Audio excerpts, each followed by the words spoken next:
20 సంవత్సరాల క్రితం నాటి రహస్యం. ఒక మహామాంత్రికుడు ఒక ఊరికి పట్టిన దుష్టశక్తితో పోరాడి దాని కోరలను వంచి నల్లకుండలో బంధించి ఎన్నో మైళ్ళు ప్రయాణం చేసి జనసంచారం లేని ప్రదేశంలో భూస్థాపితం చేశాడు. అప్పుడు ఆ పిశాచి, నన్ను భూసమాధి చేసిన నువ్వు పిచ్చివాడివై నా చుట్టూ తిరుగుతుంటావురా. నన్ను భూ విముక్తి చేసేది నీ కూతురే. నన్నంతా చెయ్యలేవురా, చెయ్యలేవు, నీ వల్ల కాదు.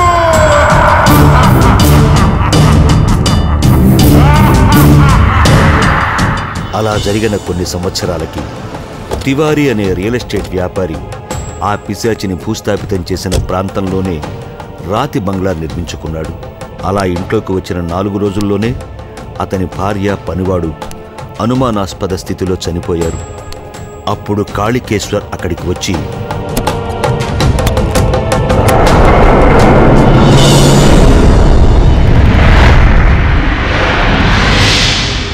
తివారీ, నీ జీవితంలో ఏదైనా పెద్ద తప్పు చేసి ఉంటే అది ఈ బంగ్లా కట్టడమే.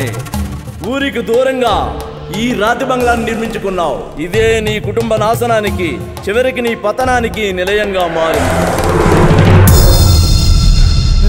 ఏంటి?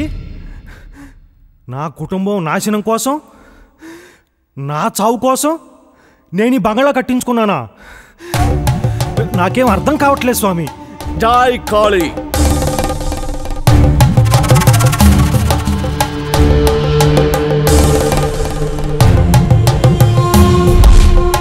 జై కాళీ. కాళీ కాళీ కాళీ కాళీ కాళీ కాళీ కాళీ.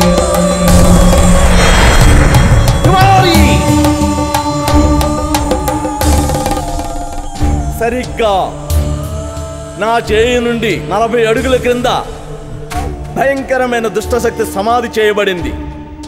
దాని ఫలితమే ఈ చావులు.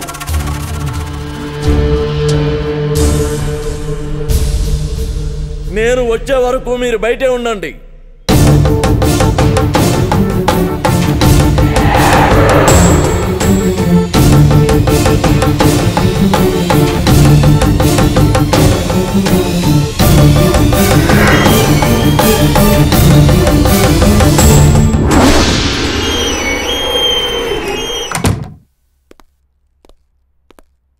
తివారీ, స్వామి, ద్వారములు మూసివేయి. అలాగే స్వామి. అలా జరిగిన చాలా సంవత్సరాలకి నువ్వు ఈ రాతి బంగ్లాను కొని నీ కుటుంబంతో సహా వచ్చేట్లు చేసింది. అయితే దాని ఉనికిని చాటుకోవడం కోసం మీరు బంగ్లాకి వస్తున్నప్పుడు మార్గమధ్యంలో అయితే మిమ్మల్ని ఎన్నోసార్లు ప్రమాదాల బారిన పడకుండా హెచ్చరించి మీ అందరి చేత పిచ్చోడు అనిపించుకున్న ఈ వ్యక్తే ఆ మహానుభావుడు, ఆ మహామాంత్రికుడు. ఆ పిశాచి భూగర్భంలో నుండే తన శక్తిని చూపిస్తూ వచ్చింది. ఆ సమయంలోనే నీ ఇంట్లో పనిచేసేవాళ్ళు, చివరికి నీ తమ్ముడు కూడా దాని చేతిలో బలి కావలసి వచ్చింది. అందులో భాగంగా నీ కూతుర్ని మాయ చేసి తన దగ్గరకు వచ్చేట్లు చేసుకోగలిగింది. నీ కూతురు మెడలో ఉన్న అమ్మవారి ప్రతిమ కారణంగా కనీసం తాకలేకపోయింది. ఆ భయంకర ప్రేతం నీ భార్య గౌరినైతే అనేక పర్యాయాలు తన దగ్గరికి వచ్చేట్లు ఆకర్షించి పూర్తిగా తన వశం చేసుకుని ఆమె చేతుల మీదుగానే భూ విముక్తి కావించుకుంది.